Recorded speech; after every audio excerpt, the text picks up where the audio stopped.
Hello, welcome to From the Tips. This is the Charles Schwab Challenge edition. I am John Hasselbauer, golf writer for thelines.com. We have a lot to cover this week. There was obviously big PGA Championship week last week, plenty of storylines I want to get through, initial reactions, takeaways, final thoughts. That is obviously the flavor of the month. This week, the second major of the year is over. And we are turning the page to the Charles Schwab Challenge, which is not easy to say. And I have everything we need to know in my articles, my preview article, the odds page, and my model that we'll get through in this video as well. Before we get any further, make sure you are subscribed to the YouTube channel. Check out my links to my work in the description. Comment, like, subscribe, all that good stuff. Check out the Discord, where you can get all my bets in real time. But let's get started on PGA Championship week. Obviously, we have to give the majors their due. We're not turning the page just yet, because there's only 4 majors, and they are so significant, especially this year with the climate of golf right now. So, Brooks Koepka, obviously a winner in pretty dominant fashion. Kind of put to rest the concerns of being able to close on Sunday. I do think that was a legitimate, a growing concern for Brooks after what he did at the Masters, after losing to Phil. The way that he even closed out his win at Bethpage Black was a little dicey, with such a massive cushion over Dustin Johnson. I was actually there that year, saw the crowds turn on him. That was odd. Everybody was loving Brooks. In the morning at Bethpage Black when he was up like 6 and just wanted to see a dominant win. Then all of a sudden, Dustin Johnson came out of the woodwork. And once it got close, within a couple of strokes, the crowd completely turned. I'd never seen anything like that in a golf event. I'll never forget that. But yeah, he looked shaky there. And even at Harding Park, he had a good chance to win. I think in hindsight, it's not a bad thing ever in golf to put yourself in position and lose too many times. You develop scar tissue, you learn from it. Brooks, I think, coyly and not explicitly learned about pace of play and determining the pace of play, walking a little bit slower so that he wouldn't have to wait on the tee box the next hole, forcing Hovland to kind of play to his speed by walking slower, throwing him off that way. Those sort of gamesmanship things that you can expect from a player who has been there so many times. For me, I didn't bet Brooks Koepka. I think I fell into a trap of, I knew there were like 40s and 50s several months ago, when his health was in question. And I think as soon as he won that Live Orlando event, those Brooks in majors prices came all the way back and put him at 20-1. If he was 30-1, I would have bet it, no doubt about it. He was my one and done pick. I wrote a little bit about him last week and just his history in New York, his history on these classical, just all around tests we've seen so many times from Brooks Koepka. Just how he's able to attack a course like that, how it's suited to him, how Oak Hill was going to favor those who had major success. He's a guy I played a lot in DFS. I played him in one and done. I didn't love the 20-1 odds, to be honest. In hindsight, yeah, he probably was more likely to win his 3rd PGA championship than somebody like Patrick Cantlay was to win his first major ever. So maybe I'm kicking myself a little bit for making that decision. Knowing that it was such a good course fit, knowing that the injury history is behind Brooks, and he's been playing so well over the last month. Now it's too late. I can't bet him at LACC either, because he's going to be probably, 14-1. I haven't looked at odds. You can look at odds on the Lines odds page. That is always up, so you can check that out and see where he's at. Maybe I will toggle that in this video, but yeah, what else can you say? Brooks is back. So I do want to talk to, I don't really want to talk too much about Michael Block. That was a good fairy tale story. But I don't really have any analysis for it. He's in the field this week. I think he could make a cut at Colonial. I don't think he's going to contend. I don't think he's going to finish top 15 again. I think there's a reason that he's not a full-time PGA Tour member. And I think it's a little laughable that his odds are shorter than full-time PGA Tour members like a Kevin Kisner, who's won here. And his price is way too high on DraftKings this week. Please nobody play him at 6,900. There are so many better options. But kudos to him. What an awesome story. This is what we love about the game of golf. The underdog stories, seeing the relatable club pro. We've all been to courses. We know our club pro. We know they're great. They give us lessons. We lean on them for advice. And to see them go toe-to-toe with like a Rory McIlroy to beat Jon Rahm heads up in a major, it's remarkable. It's an awesome story. I have no further analysis than that on Michael Block. Good for him. So yeah, storylines coming out of LIV, storylines coming out of PGA Championship are squarely on LIV now. There's a lot of like victory lapping on Twitter from the LIV like fanboy accounts. My 2 cents on what this does for LIV now that they have a major champion in the current season on the roster. I don't think it dramatically changes the general golf fans' interest in LIV. I think it definitely heightens the interest in majors even more, knowing that there's so much more quality players who are playing beyond just the PGA Tour, and the majors are the only 4 weeks of the year that we're going to get to see them compete against each other. I think it's unfortunate that the state of golf has gotten to that point, and this week was a really good reminder of how great things used to be before LIV, where any given week we could see Brooks and DJ and Bryson tee it up and just play against the best players that we now know on the PGA Tour as well. That's not a LIV problem. That is a Jay Monahan decision, and I think it's a necessary one. I think what Jay Monahan needed to do when the threat of LIV became a thing was protect the integrity of the game. And what that means is preventing every top player from simply going to the tour that will pay them the best. That is something that has ruined other sports leagues. Boxing comes to mind definitely first and foremost. You think of Canelo Alvarez, for example, the number one player in his sport. He chased a paycheck from DAZN to exclusively fight on the DAZN network. He left behind like deals with ESPN, kind of just made it more difficult for him to fight against the best boxers in the world. But he became the highest paid athlete in the world, I believe, that year with the contract that he signed. He was able to do that just because he was chasing the money. It's also happening with soccer now too. You see that Saudi soccer team just brought over Cristiano Ronaldo, and it's hard from like an integrity of the sport standpoint because you don't really get to see Cristiano Ronaldo play against the best players in the world. Now he's playing in Saudi Arabia and getting a paycheck, and it doesn't mean he's gotten worse, right?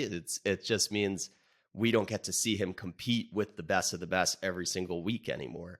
And those are the things that I think have caused resistance to the LIV Tour from just general golf fans. Is we miss being able to turn on the Charles Schwab Challenge and being able to see Brooks Koepka there and Bryson, who's from Texas.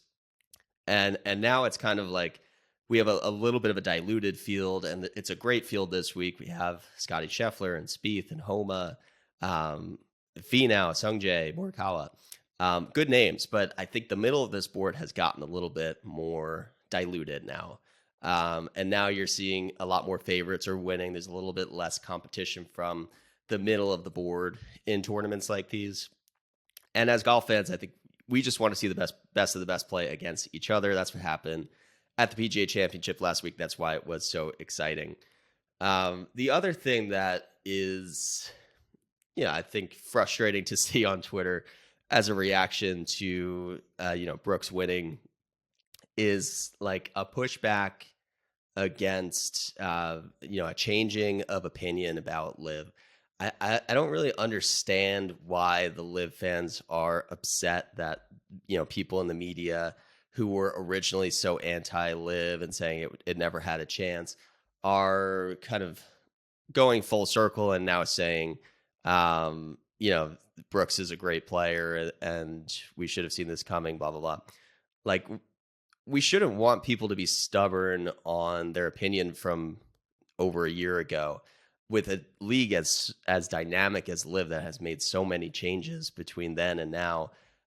When people were, talking down on Live on the onset of Live, they were doing these stupid draft shows that they weren't really disclosing how they were drafting teams. They were making up stupid team names with stupid logos that looked like, anybody made it in Microsoft Paint.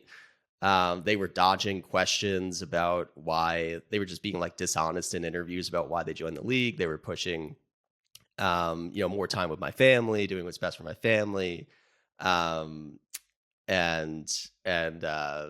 grow the game was the other like buzzword.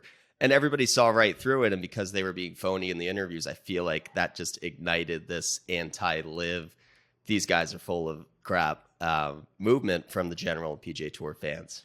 The other thing, too, is as sports fans, I think we just naturally root against the overpaid athlete. In New York, that's definitely true. If you look at any team in New York over the last decade, the highest paid player on that team, if they're not doing well, is usually the most hated. A-Rod comes to mind at the end of his career. Everybody in New York hated A-Rod. He was the highest paid player on the team. There was this expectation that if you're going to be paid the highest, you have to perform the highest. And if you don't live up to that and you're supporting a team, everyone hates you and they turn on you. Plenty of Knicks also fit that description. I think like Eddie Curry was like the highest paid player on the Knicks. Everybody hated him. The Yankees have had like Jacoby Ellsbury. If you ever see Jacoby Ellsbury in the street in New York, he'll still get booed because he was overpaid. So that decision to overpay the top stars for Live to attract them to come over, obviously appealing for the players, not appealing for the fans. I don't want to see. I'm not going out of my way to root for Brooks Koepka, who signed a $200 million deal to win another $8 million at stake. The stakes don't feel relevant anymore. And by contrast, that's why the stakes of a major are so palpable, because the money doesn't matter. You're not even thinking about the money unless you're Michael Block. It's about the legacy. And I think it's great that the Live players are finding a way to still play in here in these majors when they are qualified too. So the last thing I think that comes out of a Brooks Koepka win at the PGA Championship is an urgency to figure out the world golf rankings. After the first two majors, I think there's no question, and there should not have been a question, that the players who were good before they went to Live have not gotten worse. They are the players who have been contending in majors already over recent years. That's your Brooks, your DJ, your Patrick Reed, Bryson, all these guys, Cam Smith, all these guys are still in the mix. They haven't gotten worse, and it makes sense that they haven't gotten worse because they have more time to stay fresh and practice more often, not playing as loaded of a schedule. So they haven't gotten worse. If they deserved to be in the majors last year, it doesn't seem like they've dropped off significantly to the point where they don't deserve to be in it now. The challenge is, how do you evaluate whether like a Peter Uihlein or a Charles Howell III deserve to be qualifying for a major when they've never been like major quality players before, and they don't have prerequisite qualifications into these majors aside from like open qualifying. So that's something the majors are going to have to figure out. I am still in favor of a committee, a selection committee that says, we have 10 at-large spots. Here's who we have to choose from. We can take the next 10 best official world golf ranking players, but if we do that, we're going to miss out on like Taylor Gooch and Bryson. Looks like they've been in good form on Live, so maybe we do add a couple spots for those guys. That's essentially what the PGA Championship did. They added Paul Casey, they added Webb Simpson. So not just for one tour, they just kind of looked at who was missing, who deserved to be there, and they added special invites. I think that's going to be the solution, because it doesn't change the fact that Live being a 3-event closed circuit or a 3-round closed circuit limited field event, it's just not apples to apples where you can reward any sort of scaled points for playing well in that sort of format versus playing well on the PGA Tour. So I think we will see the official world golf rankings become a little bit more obsolete if we continue to go down this path. I just don't see a way where they can, one-to-one evaluate between the two tours. They're not apples to apples. There's no clean way to do it. I think the OWGR can potentially be a way to gain entry via the PGA Tour and the DP World Tour, two majors. And then they're just going to have to figure out a way to have some sort of fluid selection committee that's just at large, the next best 10 players in the world or 15 players, whatever they want to be. And it can be, hand selecting from all tours, but, picking the hottest golfers or picking golfers that just belong there subjectively. I think it's going to be hard to figure out, but I think it's necessary at this point. And, Brooks winning doesn't really make me want to watch LIV at all. I still can't bet it. The courses don't really interest me. I have no affiliation to the teams. I'm not rooting for overpaid golfers to get paid even more. So I think as far as like a United States golf fan perspective, LIV's TV viewership or streaming viewership is always going to be a fraction of what the PGA Tours is. I don't doubt that they can draw fan attendance. It seems like it is actually like a fun in-person experience. So it's different than the PGA Tour. So I think in-person crowds will not be an issue, but I think they're going to struggle to generate revenue off of just TV viewership in the United States. I think their business plan long-term over the next year, 2 years, 3 years is going to be to develop interest in the global markets that are being underserved by the PGA Tour. Ultimately, I see LIV being this complement to the PGA Tour where they're just serving audiences that the tour is not. I don't know if they'll come to terms together ever. I think the PGA Tour still needs to protect the integrity of the sport and prevent the best players from chasing whoever will pay them the most, because then you get a diluted product for all the fans, and legacy starts to not mean what it used to.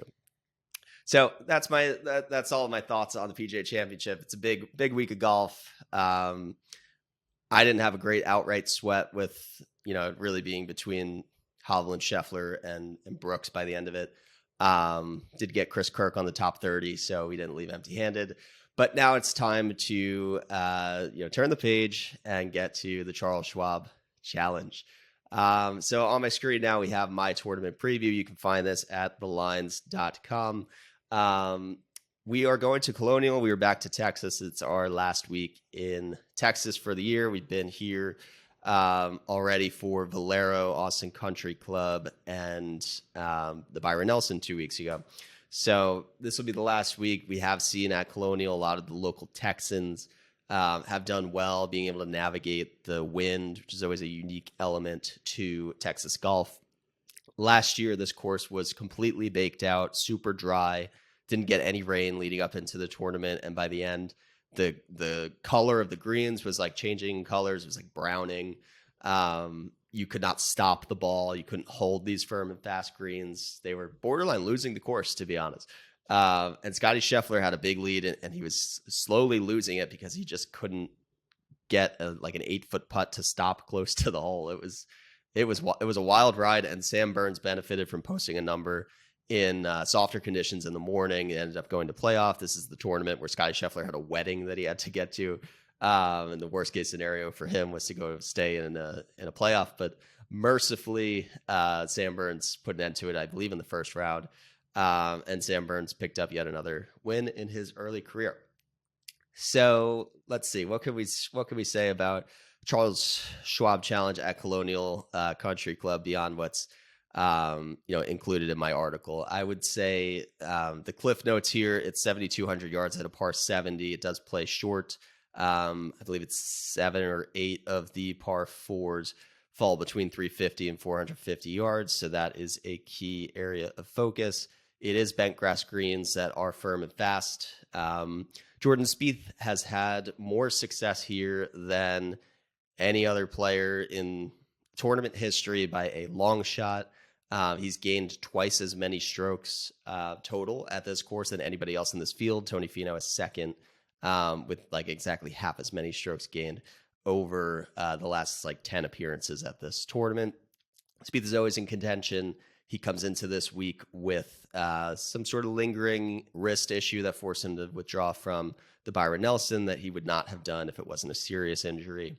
But he looked pretty solid at the PGA Championship. He drove the ball well, finished, I want to say, in the top 30. So maybe that wrist injury is behind him. It did seem like he was kind of laboring a little bit. Spieth would always be an auto play for me at Colonial. I think he'll still be popular. It's definitely something to monitor with his health if it is anything worse. Yeah, I don't think he's going to withdraw, but he might be a little bit limited, feeling obligated to play in front of his home Dallas crowd. As far as comp courses, it's really interesting with Colonial because it is a course. If you look at the list of winners, you're going to get your Kevin Kisners, Chris Kirk, Justin Rose, Kevin Na. These are all like spike irons, spike putting players who, if you can, make it a second shot course, take distance out of the equation, and just hit fairways in regulation, hit greens in regulation, make putts, you can have plenty of success here. But over the last 2 years, it's kind of transformed from this plotter's positional course to a course where long, aggressive total drivers can really capitalize. Jason Kokrak won in 2021, leading the field in driving distance. And last year, the playoff between Scheffler and Burns, Scheffler was number 1 in driving distance, and Burns was number 3 in driving distance in that tournament. So at a certain point, Colonial, whether it's just people's approach to Colonial, maybe people pick some things up when they came here in the COVID first event of the year that got such a loaded field that they never seen before. And people who may have typically skipped this event probably put 2 and 2 together that, wait a second, I can clear these trees.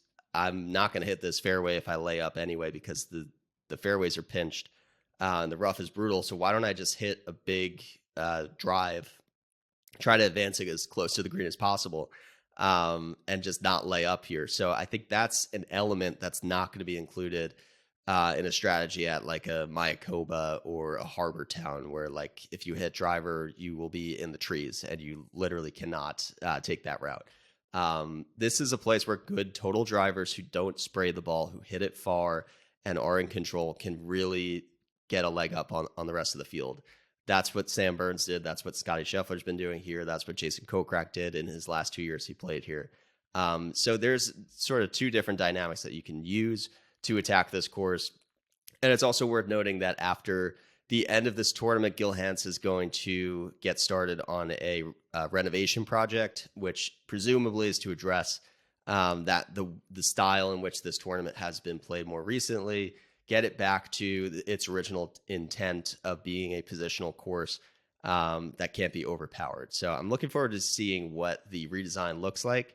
Ryan Palmer has been involved in the renovation project, as is his caddy randomly. They wanted an amateur's perspective in respect to the membership.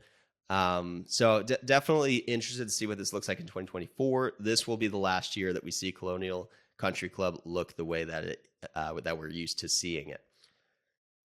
Lastly, I'm just going to go through. Actually, I'm not going to go through key stats. We'll go through that in the model. The last thing I want to do before we get into the model is just kind of get a look at the state of the odds board. So I'm going to go to the Charles Schwab odds page. Looking at the field this week, it is Scottie Scheffler as the prohibitive favorite, 4-1. He is poised to really attack this course. With Scheffler, it always comes down to the putting because there's just no reason to believe he's not going to be leading this field or close to it from tee to green. Can't bet him at 4-1. I just can't do it. If he was 8-1, I probably would single bullet Scheffler, but I didn't expect him to be that long. Jordan Spieth is your second favorite. That makes sense to me with his course history. He actually has been the odds-on favorite here pretty much every year for the last 5 years. I bet him as a single bullet when he went up against Kokrak. I can't remember if I bet him last year. I don't think I did, but always in play, assuming he's healthy. He'll be tough to beat this week as well. And then the next tier includes Finau, Hovland, Morikawa, Sungjae, and Homa in their own sort of class in that like 20-1 range, essentially. I think it's interesting that Finau is getting more respect than Hovland. Both players are poised to do, what I mentioned earlier of just overpowering this course with elite total driving and distance, taking on aggressive lines. Hovland will definitely do that. I loved Hovland on this course last year. I think he had a pretty decent result. He wasn't in the mix, but hung around well, looked fantastic at the PGA Championship. The short game is not a concern. At least, it's not a glaring concern anymore. And we'll see how consistent he can be with the short game, but it really did pass the eye test at the PGA Championship last week. I personally just like Tony Finau and his course history here and his success that he's had in Texas, having won the Houston Open earlier this season. And then going further down the board, this sort of middle range, you have Rose, you have defending champion Sam Burns, Tommy Fleetwood, someone who models out well this week, Ricky Fowler coming off a disappointing showing at the PGA Championship last week. So that is the state of the field, and now I will flip it into my model, which I have pulled up right here. And we'll just start by going through how I input the model. So starting with approach, if you look down the list of who's won here over the last decade and how they've done it, it's spike putting and it's spike approaching. So you have to be somebody who's capable of gaining 5 strokes on approach in a course that funnels it to 100 to 200 yards. So that's crucial this week. Approach is always important, but I think a little bit more important this week than most. Comp course history I always have high up here. I did include mostly positional courses. I do think Valspar at Innisbrook is definitely one to look out for because that obviously Sam Burns has been very good there too. It's a course that should be positional, but can be kind of overpowered with driver if you want to go that route, and definitely rewards aggressive total driving in general. That is Bermuda, so a little bit different there, but I do think given the Sam Burns element, that's an interesting comp course to look into. I like to look at tee to green over the last 12 rounds just to get an immediate form, pick up on anybody who is in good form right now that may not be captured in the last 36. Course history, super important here, very repeatable. I believe it's 5 of the last 8 winners have posted a top 10 within the last 3 years. So if you've had success and you know how to navigate this course, you can do it again. It's a very repeatable formula. Be accurate off the tee or be a bomber off the tee, but pick one. Be able to hit consistent approach shots from between 100 to 200 yards. Anytime we're at a course that funnels approaches into a very specific range, those tend to be the most repeatable course history venues. And that's what Colonial is. So I think if you've had success here before, you can definitely repeat it. If you're a debutant, your ceiling may be a little bit limited here. Just there hasn't been much track record of people contending in their first year at this course. But it is the type of course that you could pick up fairly quickly. Just hit fairways and hit greens. Off the tee, very low weighting. I've included for putting both last 36, and I have bent putting in here somewhere. I can't find it, but it's in there somewhere. And then proximity 100 to 200. I also broke out the individual 25-yard ranges from 100 to 200 just to see if anybody has any glaring areas that stand out. Double bogey avoidance is something where if this is not an easy course. The winning score has pushed beyond, has stayed below 15 under par. I want to say each of the last 8 years or like once in the last 10 years, something like that. So you got to avoid the blowups here. If you hit it wayward into trees, you're going to have to punch out. That's a thing. And the greens are kind of tricky. It's important to be a good putter here. So could be a lot of 3 putts this week, could be some OB. So people in control of their game who can avoid a big number can go pretty far this week. good drives gained, kind of a catch-all driving stat, but important here. Par 4, 350 to 400 is where a majority of the holes are going to funnel to. And there's strokes gained putting on bent. So that is everything I put into the model. If we sort this in order, you can see my model's top 10 is starting by Tony Finau. I think that is to do a lot with the course history weighting that I put a lot higher this week than most. But he's also number one in strokes gained approach leading into this week, which is really encouraging for somebody like Tony Finau, who just continues to improve in that area. And this is a week where you need to spike with your iron. So we know Tony can do that. Scheffler's number 2, no surprise. Max Homa, not somebody that I would immediately think of at Colonial, but his numbers are still good in the model. I bet him last week. He was pretty lackluster. I will not be on him this week, but I am going to be back on at the U.S. Open. Victor Hovland, number 4, makes sense. Colin Morikawa, number 5. Spieth, number 6. Sungjae, number 7. Fleetwood, 8. Fowler, 9. And Justin Rose, 10. Really not many surprises here. To me, that kind of validates that we're putting the right stuff in this model. If there are surprises, it would come in probably the 10 to 20 range, where you're going to see players like Eric Cole jump up, and he's a 100-to-1 golfer. Grillo, Bazudinhout, Ben Martin. These are all guys who you can get at much longer prices, but are rating out very well in the model, in a model that's kind of justifying who's at the top of the board. So those are some of the diamond in the rough guys that I like this week. And then lastly, we will just go into who I'm betting. So I'll filter this. It's going to be a fairly short card for me. But I am going to start it with Tony Finau. I got a 17-to-1 on Finau. Just in really good form right now.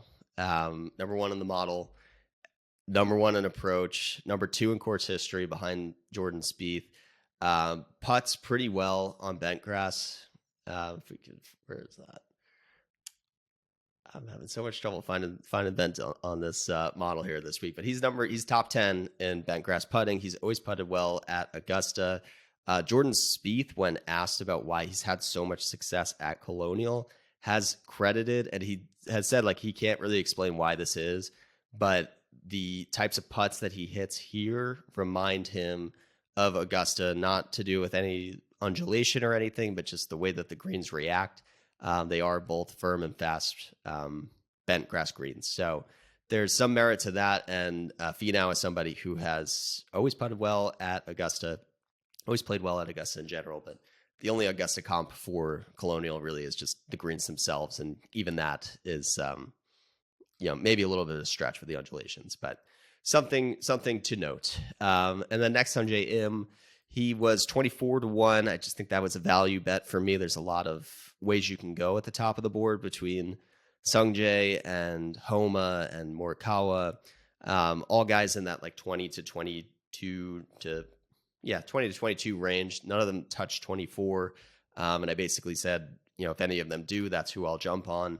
Sungjae, I think we can actually go to his player page. It's not going to show it on this page, but he won a Korean Tour event in between this Wells Fargo and PGA Championship start. So he's been traveling all over the place. He's played 3 straight weeks from Charlotte to Korea back to Rochester. Kind of crazy, but I guess it was an important tournament to him.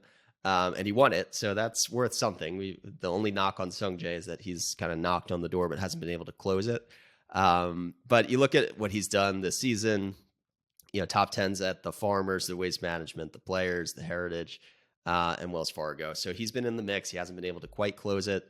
But I want to say he's had some pretty good results here as well. A couple of, 15th and 10th over the last 3 years. So somebody who, again, pretty good total driver of the ball, not the longest player in the world, but he can take some aggressive lines. Go driver heavy this week. I mean, look what he did tee to green. 9th last year, and an uncharacteristically poor putting display. So we know Sungjae can spike. Again, 5 strokes at the Wells Fargo 2 starts ago. So not too concerned about this result of the PGA Championship. Very different test in store this week. and he gets 2 extra days to recover from all the jet lag coming back from Korea. So I like Sung Jae. Eventually he's due for a win, so why not this week? Chris Kirk was my spotlight player feature, so you can check out more insight on him on my tournament preview article. But you can see he's 15th in course history. Something that's interesting for Kirk, he's second in the field in par 4 scoring from 350 to 450. Kind of just has that consistent game where he's going to take an easy swing off the tee, find the fairways. He's a reliable approach player and has a great short game. And a winner of this event in 2015, before his win at the Honda. That was actually his most recent win, if you can believe it. So some pretty good vibes for Kirk this week. Looked pretty solid, all things considered. At the PGA Championship, has finished top 30 in both of the majors this year so far, kind of under the radar. But fairly difficult scoring conditions in store this week. So pretty encouraging for Kirk. Coming in better form than most years.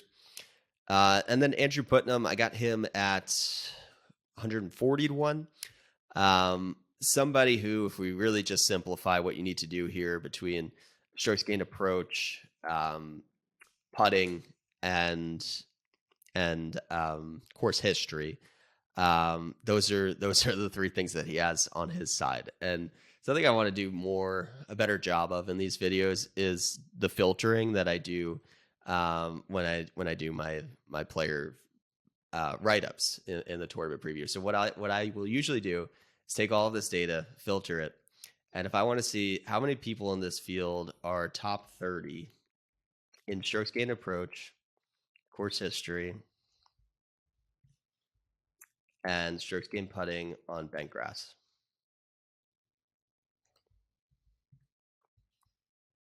It's Tony Finau, Victor Hovland, and Andrew Putnam. So Finau and Hovland, and I really do think that's what this course comes down to in the end. It's, can you spike with your approach? Can you make a ton of putts on bent grass greens? And have you done it here before? Finau, Hovland are both 15 to 1 players, and Andrew Putnam is 150 to 1. So if it really is that simple, and I'm not really discouraged by this 1/16 in strokes gained off the tee because that's all distance.